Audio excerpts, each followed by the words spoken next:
Hey, our City Church, welcome. I'm so glad you're here today. To all of our first-time guests, or maybe you're coming back for like your second or third time. Hey, welcome back. We like to say welcome home. We're glad that you are making our City Church a part of your weekend.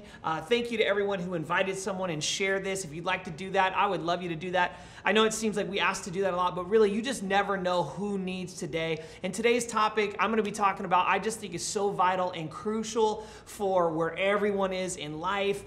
If you're new around here, I want to put you at ease, let you know you don't have to believe everything we believe to belong at our City Church. You could be a part of learning about what we've got to say about God and Jesus and the church and spirituality and the Bible and all those things at the pace that you and your faith and your ideas about faith will take you. And we trust that God will do His work, and we're going to do our part, which is to share the things He's doing in our lives and the things we've come to believe. If you have a Bible today, I want to invite you to open it up to 1 Peter chapter 5. 1 Peter is towards the back end of the Bible, and we're going to talk a little bit about some of the things that this eyewitness account, Peter, he was an eyewitness of the life of Jesus and the death of Jesus and the life of Jesus again after death.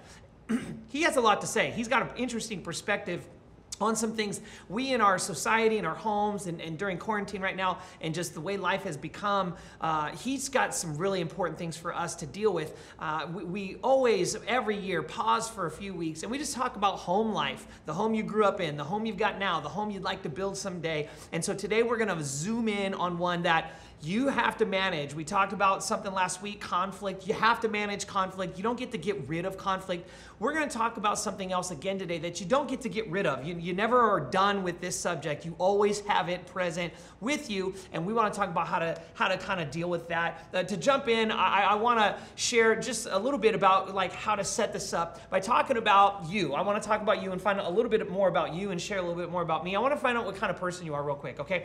When you're driving in your car, okay, and the dashboard lights kind of start coming on, right? Let's take the gas, for instance. Let's do gas. Okay, are you the one of two type of people? Are you the kind of person that you would take it personal? Like you would be personally offended if the check or like if the low gas light ever lit up. I mean, put that in real quick. Put that in the chat real quick. Like just say, that's you. If that's you, like that is so me. I want to hear from you. Who are you? Self-identify. Say it's you. Like you're the kind of person that's so on top. You like almost know how many miles. It comes way before digitally it told us. You used to track it. You know about this, right? Like that's you, okay? And then there's the rest of you, okay? And the rest of you, i.e. me, you're the kind of person that like when your wife or your husband or your friends or whatever, they see that the check, or not check engine, but the fuel light, that thing came on a cool minute ago, and you kept trucking like it was nothing, man. You didn't even bother yourself. You were turning your favorite song up,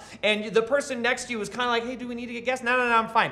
And like 30 miles later, they're like, hey, do you think we need to get gas? Right? And if you're this person, I want to hear from you. You're the kind of person who's thinking, yeah, right, I got like 7 more miles, man, till we get to the bottom of this thing where all the like sledge like goes pumping through your engine and shuts the thing down pretty much. But you're like, no, I'm fine. I mean, your perfect way of doing it is to run out of gas and coast into the gas station to a full and complete haul. That right there is like your best life ever, okay? If that's you, put that in the chat real quick. I want to hear from you real quick. Just type that in, right? Because we do these things. But the reality is that if you think about our dashboards are there to help us. The real like cool technical ones nowadays, they measure a bunch of stuff. But what they're there to do is to tell us how these complex systems, these cars, these massive computers now that transport us all around, how they're doing. They tell us how the oil pressure is, how the temperature is, how the radiator's doing, if it's hot, cold, average, good, gas, full, medium, not. A lot of the cool ones now will tell you your air pressure, if it's low. It lets you know how the outside temperature is, just so you can gauge what you need to do. Put on a jacket, put on a scarf, or right now not do it, try to like be comfortable because it's blazing hot outside. By the way, does anyone else in California right now want their weather tax refund, okay? Like we pay the tax in California to live out here because the weather's beautiful and perfect and it's like awesome and amazing, right? But man, I don't know what the heck. We obviously underpaid because we are not getting it. It's kind of, well, I won't make the jokes. Well, I will make the joke. It's kind of what happens sometimes, right? Anyways, so this is what I was feeling. I was feeling today, like, dude, I want to talk about not the dashboard of my car or your truck. I want to talk about the dashboards of our mind and our heart, because just as much as if we ignore the gas light, we ignore the oil pressure, we ignore all of these things that tell us how our car is doing, and you just keep going and you just don't mind it, and it's like, dude, it's kind of telling you, if you ignore warning signs of what we have to deal with. And the thing I want to talk about is what happens when we ignore the normal stress, right, every day that we have, because we're not going to get rid of stress. But here's the challenge. When we don't listen to our body, we don't listen to our mind, we don't listen to our heart, we don't listen to our spirit, our soul, telling us you're getting low on this, then what happens is we break into a level of anxiety that can absolutely just paralyze your life.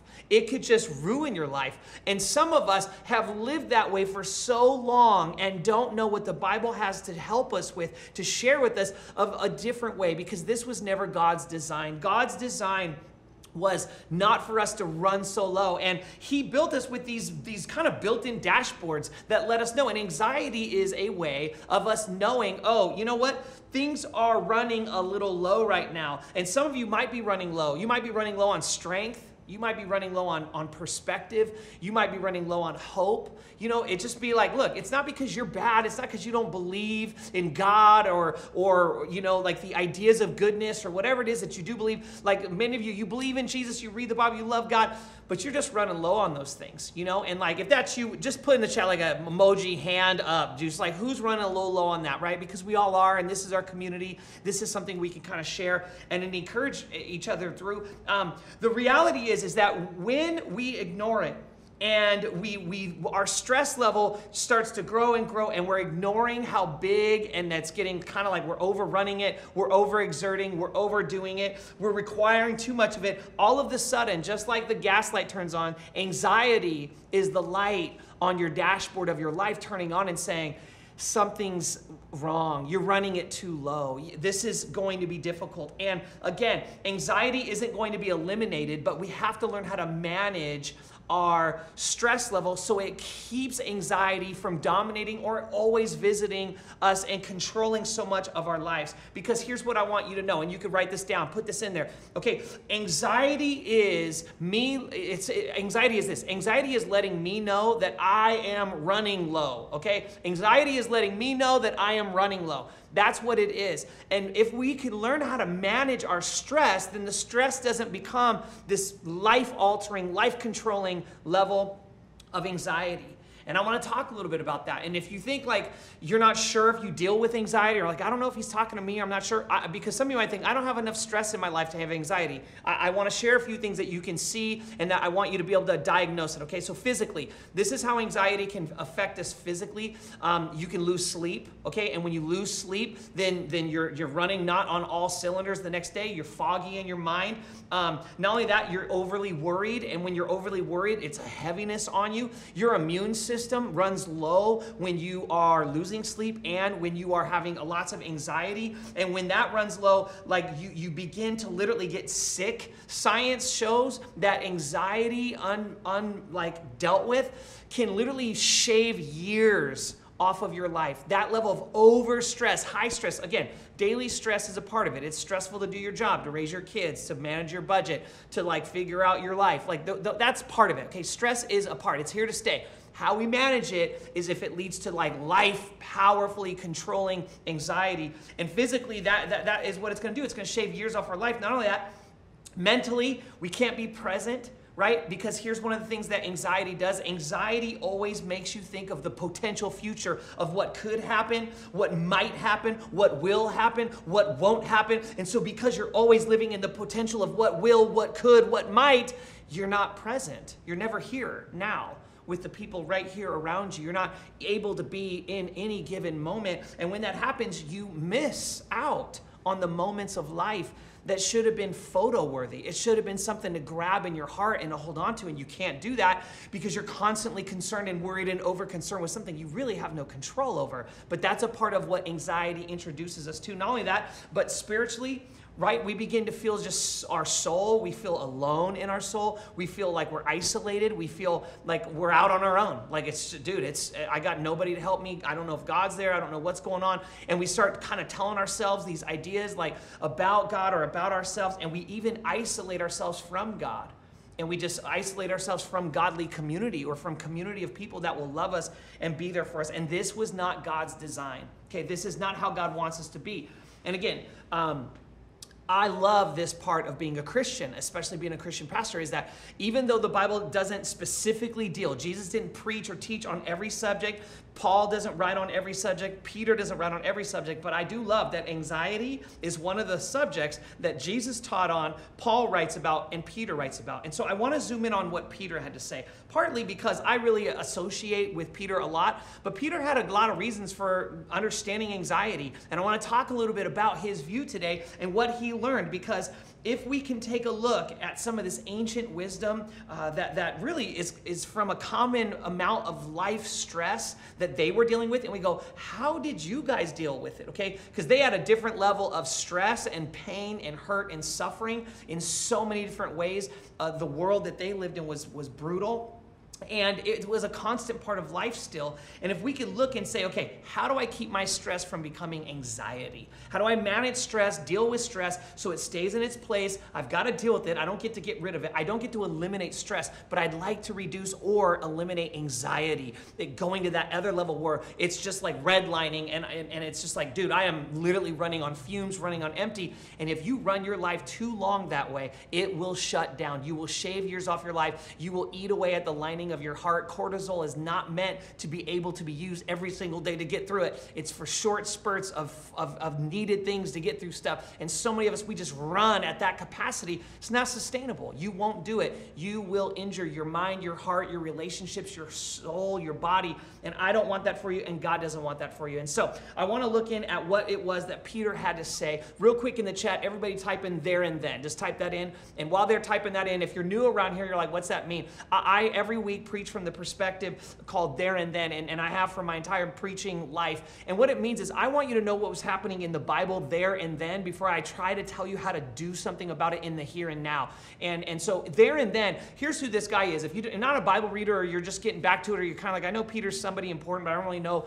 what is going on. I want to read you today from one of the letters that Peter wrote to the first church. Okay, now the first churches, they launched right after they all saw Jesus alive, and he said, hey, go spread this around and start these things called ecclesias, which is translated church. And ecclesia was a body of believers, people, a group of people, a community that came together, lived together in like community, like in their own homes, but in the same cities, and met together, prayed for each other, encouraged each other, sang songs to God, learned from the Bible and the things that Jesus had taught. Like that's what an ecclesia was. And that's what we want you to be a part of too here at our city church. Wherever you're joining us from around the nation, around the world, we want you to be able to connect in here and be able to share in community and grow together and do that. And we thank God for the blessing of technology, because otherwise during this thing, we would just be cut off from each other and there'd be nothing we would have to be able to do this together. So this is who Peter was. Peter was one of the 12 disciples, okay? He's famous for being the other guy to ever walk on water besides Jesus. He's famous for denying Jesus 3 times the day that Jesus was being arrested illegally, tried,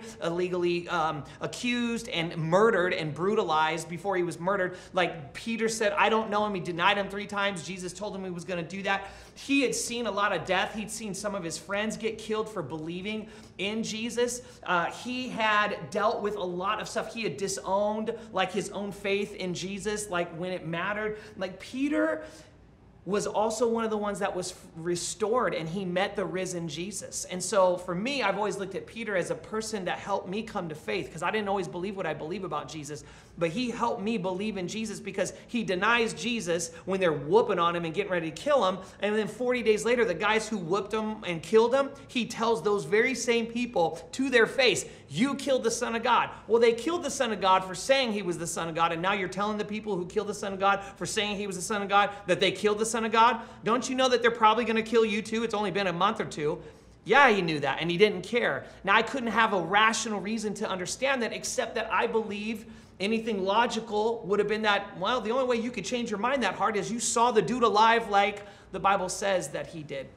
And then Peter goes on and he begins to help start churches and teach people about this Jesus who's changed his life, forgiven him of his sins. Now, I want to zoom in on part of what he's writing to. Now, he's writing to the very first churches, and they're learning how to be an ecclesia, a new way of living out the belief in God.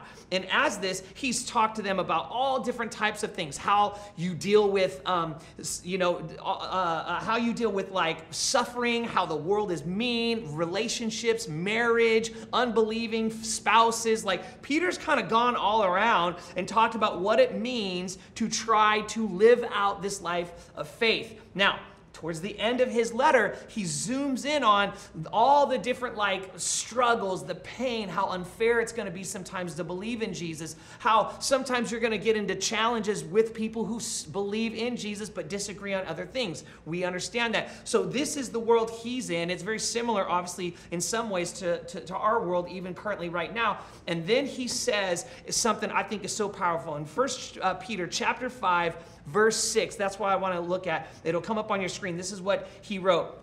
He says, humble yourselves, therefore, under God's mighty hand, that he may lift you up in due time. So he's talking to people that are being persecuted. People aren't coming home at night because they got killed for believing in Jesus. They had to be secret believers in Jesus. They couldn't even share it openly. And so you have him saying, look, this is how you deal with conflict. This is how you deal with stress. This is how you deal with pain. This is how you deal with all these things, all the challenges and disappointments and hurts and frustrations in life. You got to bring them to God's mighty hand. You have to humble yourself. You don't have what it takes. You don't get to be like, man, I got this. I'm good enough. I don't need nobody's help. I'm on my own. He's like, no. Actually, it's not you got this. It's God's got this, and I humble myself. Now, I'm all about positive self-talk, but often what I hear people say is like, I've got this. I'm good. I'm like, no, you don't got that. Let me tell you why I've got this. I love saying I've got this, I'm gonna do this, I'm gonna go out there and do that, and I pump myself up on it, but I'm gonna tell you right now, this is what's really in my mind when I say I've got this. I think this secretly. Sometimes I say it out loud, but I say, and you might wanna type this in too, like, hey man, God's got me, so I've got this. Okay, God's got me, so I've got this. Would you type that in real quick? Just type that in, say it out loud while you're typing it. God's got me, so I've got this. That is still humble and being strong and being able to rest in the power of God's mighty right hand. He says, how are you gonna deal with stress? How are you gonna deal with anxiety? You gotta come to the place where you humble yourself and say, I don't have this on my own power. God's got me though. And so since he's got me, man, I've got this. I do have the ability to do this. Why? Because I have the ability? No, because God's power working in me, God's wisdom working in me, God's strength working in me, God's peace, God's ingenuity, God's strength, his hope, his forgiveness, his grace, all those things working in me means that I can have this. But then he says this in that verse. I want to go back and it's going to come up. I want it to be bold too. Watch, it'll come up and it'll be bold right here. That he may lift you up in due time. What's that mean? It means that just because you humble yourself, just because you humble yourself under God's mighty hand, it doesn't mean that he's going to lift you up or you're going to feel lifted up immediately right away sometimes. Sometimes your faith has to carry you through the struggle. Sometimes your faith has to carry you through the stress. Sometimes your faith has to help you get calibrated so it doesn't turn into massive anxiety. And he says, look, in due time, you will be lifted up. But there are going to be moments in life. This ain't heaven yet. It's still broken earth, which means on broken earth, you don't get to have immediate lifting up because it's always around God's presence. No, you're going to have some broken moments too. It's going to be hard, but it's not the end of it. He says, no, in due time. Well, then the question that we're all probably asking ourselves is, okay, well, what do I do until then? Like, what do I do until the due time? How do I make it through the stress? How do I make it through the frustration or the hurt or the disappointment or the unknown or the conflict or the lack of peace? How do I make it? I'll humble myself. God's got me. I'll come to him under his power. But what do I do in between me doing that and the due time he lifts me up? Here it is. He continues. Verse 7. Watch this. I love this. Cast all your anxiety on him. Cast all your anxiety on him. I want to stop right there. I want to start by looking at this. He says, cast all your anxiety on him. He's talking about God, and he's all throughout his writing, he's been talking about who Christ is, that he is the chief shepherd of the flock. We are his sheep. He's talking about, look, you got to cast all your anxiety on him. He says, take everything over consuming you, everything that's got you that you just can't do anything without. He says, I want you to cast it on him. I want to break that down. Let's start first with cast. What does cast mean? It means this. He's talking about, now you got to listen. This is who this guy is. Cast it. He was a fisherman. Okay. Cast it means, dude, I am sending it out away from me onto the body of water. The body of water is where I'm sending. He says, you've got to cast your anxiety away from you onto him. Cast it. What's that mean for our purpose? I believe it means this. It means you got to name it. You've got to get it out of your mind and out of your heart. You've got to say it. You've got to speak it. And I believe that this is where we learn. We have got to learn to pray.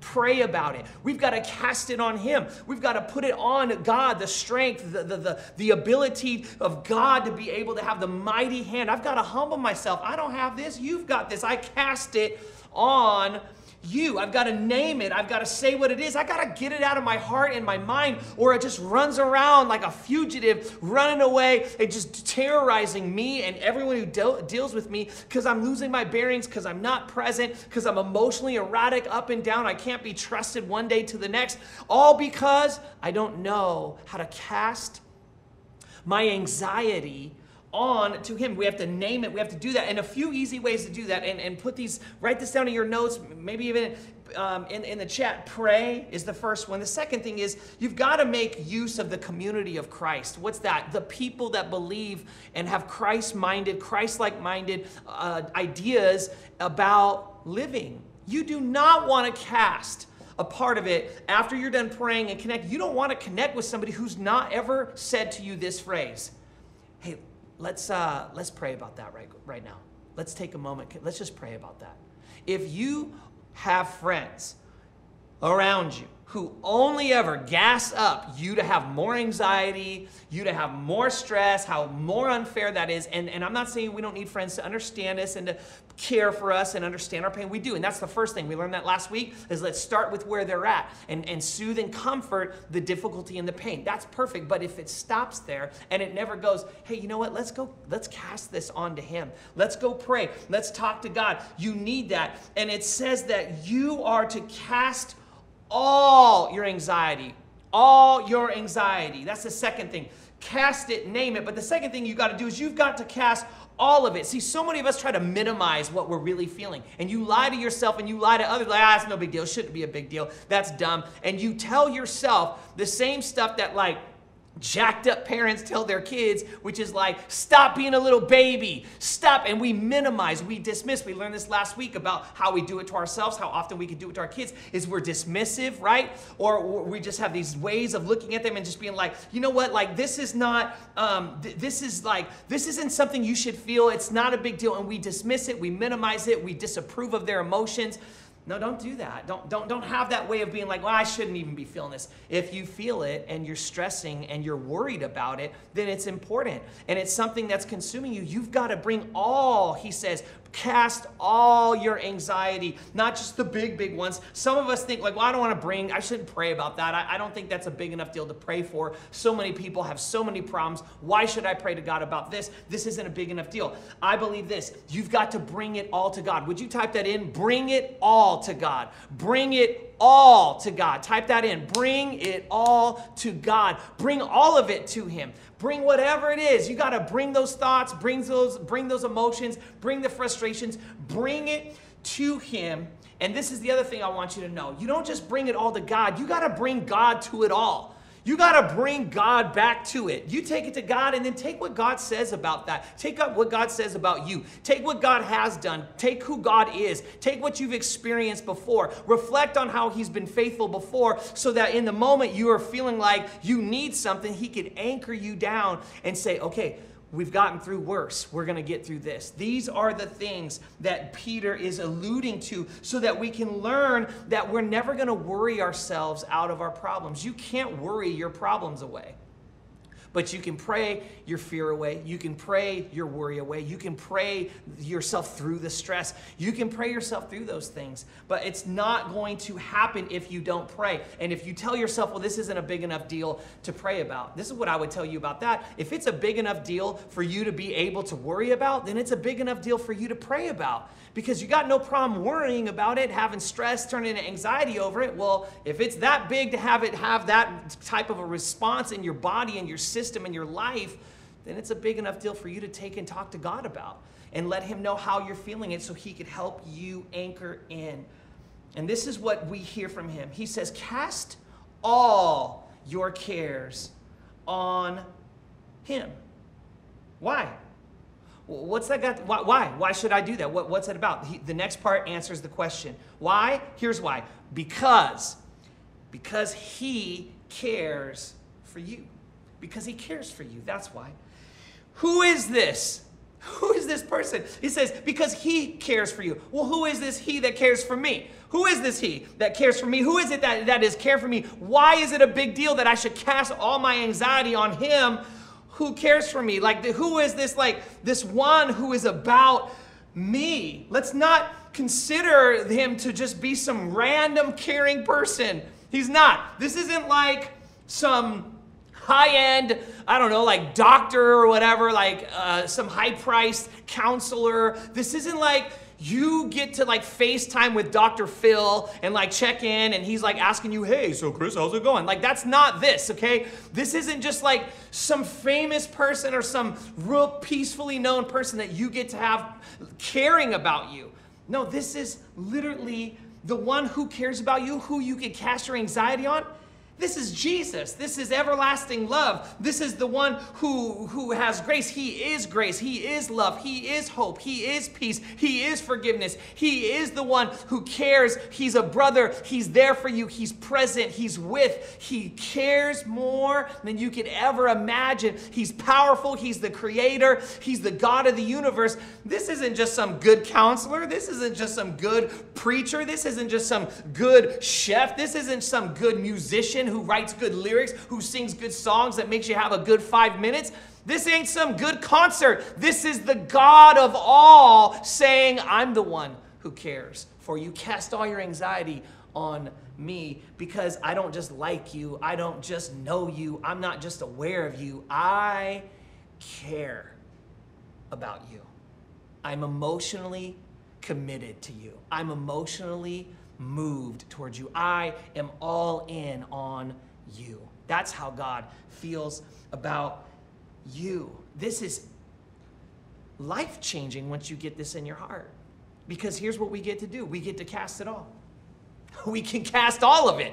Cast all of it. Some of you need to tell that to yourself right now. You need to cast all of it to Jesus. Cast it all to him. Somebody say that out loud. Type that in. Cast all of it. Cast all of it. Bring it all.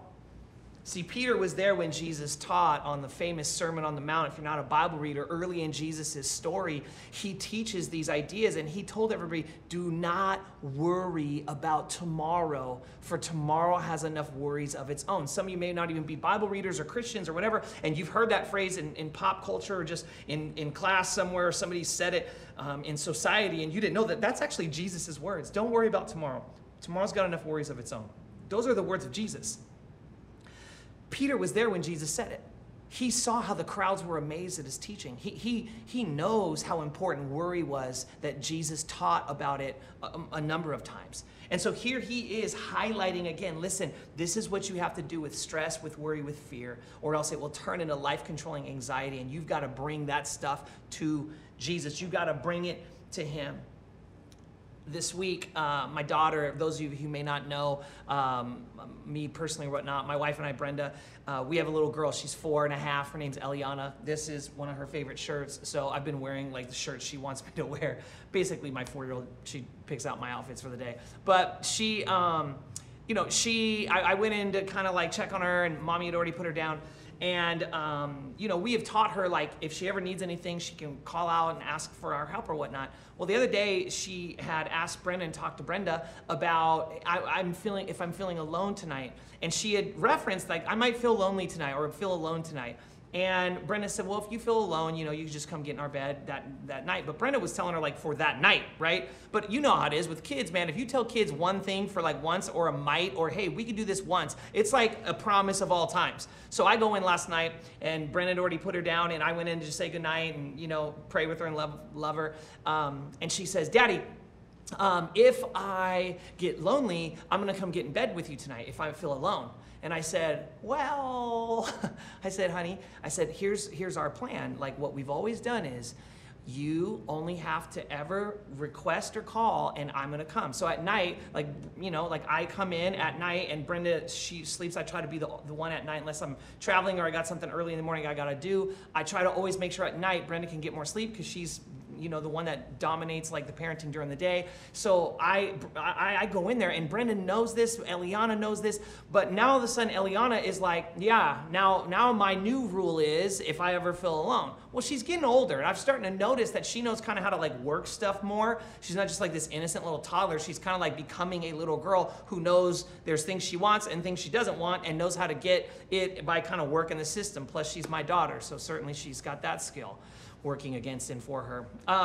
So I said to her, well, Liana, I said, the plan has always been, and it's gonna stay, that when you need something, you just need to call my name, just call out Daddy. And Daddy, I'll be there. And she starts crying. She's like, but Daddy, Mommy and I made a plan. We made a new plan. And the plan was if I feel alone, I can come and get in your bed. And I said, I know that's what the conversation feels like, but I promise you, Mommy and I, that's not what we want. We wanted that maybe for just last night, but not for every night.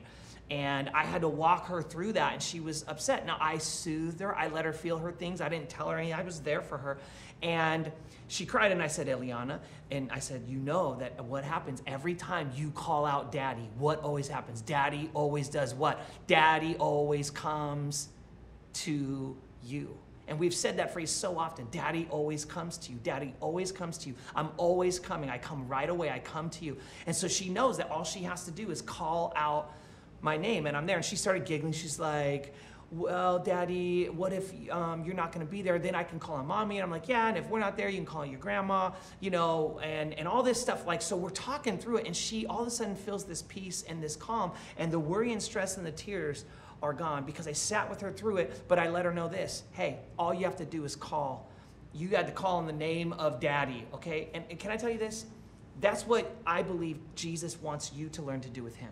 You got to call on the name of Jesus. You got to call on the name of God. You got to, whatever it is that's stressing you out, making you afraid, making you feel alone, making you feel hurt, making you feel hurried, making you feel stressed, consuming you. You can't make it through that stuff on your own. You've got to learn how to incorporate what the ones who walked with Jesus said we must do, which is to cast all your cares, all of them, small, big, medium, whatever it all is, cast it all. And don't just cast it on some random person or some idea of faith. Cast it on the personhood of Jesus. Cast it on his love, on his heart, on his magnificence, on his greatness, on his power, on his love, on his mercy, and invite the Spirit of the living God to come into the space that you are occupying, to come into the stress that is occupying you, and allow you to process through the fact that if you just call on the name of your Heavenly Father, of your God, of Jesus, your Savior, then he will come running to you, come be with you, come sit with you, come find out what you need, and give you the comfort, the hope, the love, the forgiveness, the peace that you need. Cast all of it. So here and now, what do we do? How can we take this home? Well, I think there's a few things that you could do really practically. First things first is I believe that some of us need to pray. And we're not the kind of church to tell you like, hey, you should do this more, and why aren't you reading the Bible more? You should pray more. Fact of the matter is, though, is that I think there are some of us that probably do need to pray a little more when we're feeling those things. That our first tendency is to try to look up our phone and find a friend to call. I don't know about you, but I know I'm like that. I'm like, well, I don't want to pray. I want to call someone and have someone tell me a bunch of stuff that makes me feel good. But I'm going to a human to help me deal with things that are bigger than this human realm. I got to go to God who's bigger than this. And you do too. And so I want to encourage us. Some of us need to. I know for me, this is a challenge I'm giving to myself. I need to pray and call on the name of my God first before I seek out the community of believers, before I try to get comfort from the other things. that God has made amazing for me, and they do help, and it helps to go to the gym, and it helps to talk, and it helps to journal, and it helps to cry, and it helps to laugh, and those things are things we should incorporate, and those things are a part of how God helps us. But I think if we do all those things and we don't directly connect and talk to God, we're missing out on what he has for us. So the first thing I would say to do for us is to call on the name of Jesus audibly and pray and talk to him about it. The second thing I want to invite you to do is, as you cast it all on him, is I believe firmly that there's two key areas that will help us. Number one is your breathing. Breathing is critical for us when we're feeling overwhelming anxiety, to take time focusing on our breathing and breathe correctly.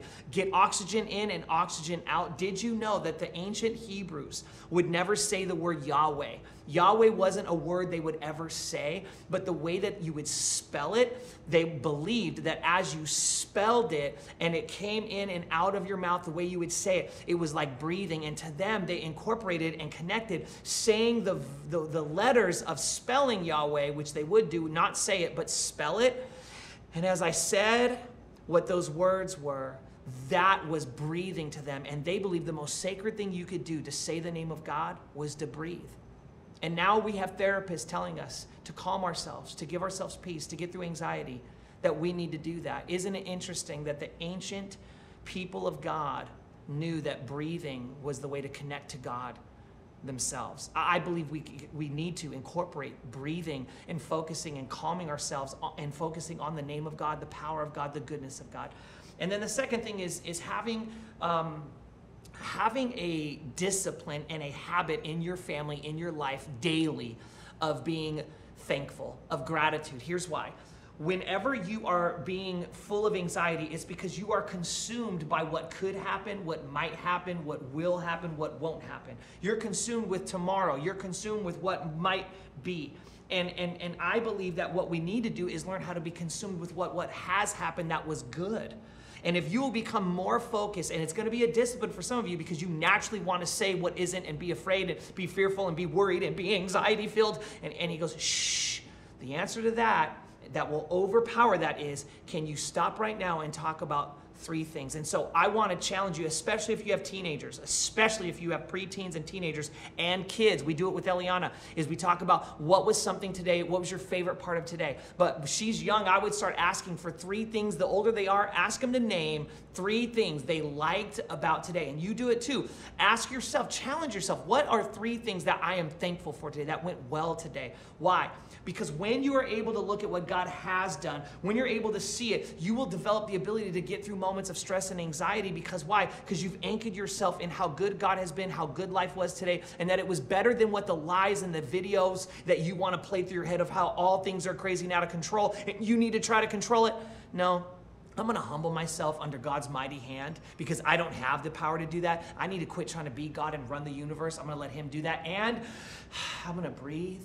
I'm going to be sacred. I'm going to breathe in, God, exhale all of the mess that I have in my mind and my heart. Not only that, I am going to cast all of it. All of it. And I'm going to connect to him. I'm going to let him help me through this. And I'm going to then teach my family, okay? I don't know about you all, but I saw the old school Karate Kid, okay? The one where like he was teaching them wax on, wax off. But all of a sudden, he just thought he was painting a fence. And then he was just like this bad mamma jamma karate dude. Why?